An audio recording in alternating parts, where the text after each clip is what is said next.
Poste frontière de Kanyaruchinya, dans le nord de la ville de Goma, tenue par l'armée congolaise.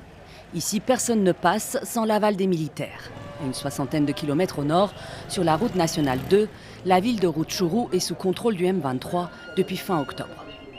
Il n'y a aucun véhicule qui quitte de Rutshuru vers Goma, parce que les véhicules que vous allez trouver, ce sont les véhicules des ONG qui sont en train de venir et voir comment épauler, comment répondre un peu aux besoins des déplacés. Mais il n'y a pas un véhicule commerçant ou un véhicule d'un commerçant qui peut passer, parce que la route est totalement fermée. Toute l'économie de Goma s'en trouve impactée. Au marché de TKM, les revendeurs voient leur stock de charbon baisser. Avant la guerre, on trouvait facilement du charbon. La route était ouverte. Mais depuis que la guerre a commencé, on a du mal à se procurer de la marchandise. On n'a presque plus de travail. Maintenant, le charbon est difficile à trouver et aussi très cher. Même chose pour les approvisionnements en maïs. Dans cette usine de farine, la production est quasiment à l'arrêt. Nous avons arrêté les machines parce qu'il y a un problème d'approvisionnement de la matière première. Comme vous avez vu, il n'y a pas le fonctionnement comme d'habitude. Nous avons juste une petite quantité et bientôt ça va s'épuiser. Alors on a arrêté les machines parce que pour ne pas gaspiller.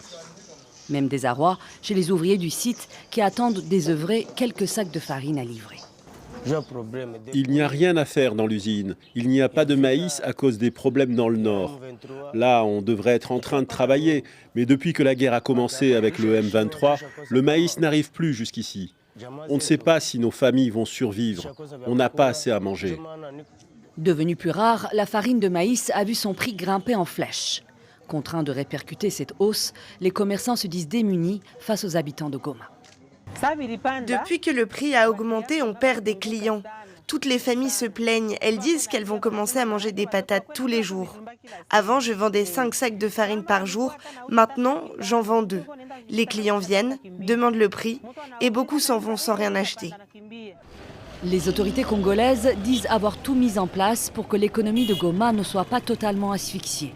Selon l'armée, les marchandises, notamment la nourriture et les produits de première nécessité, passent par le lac Kivu en provenance de Bukavu, mais aussi par l'axe routier de l'Ouest, depuis le territoire du Massissi, l'autre grenier de Goma qui s'y approvisionne en pommes de terre, haricots ou bananes.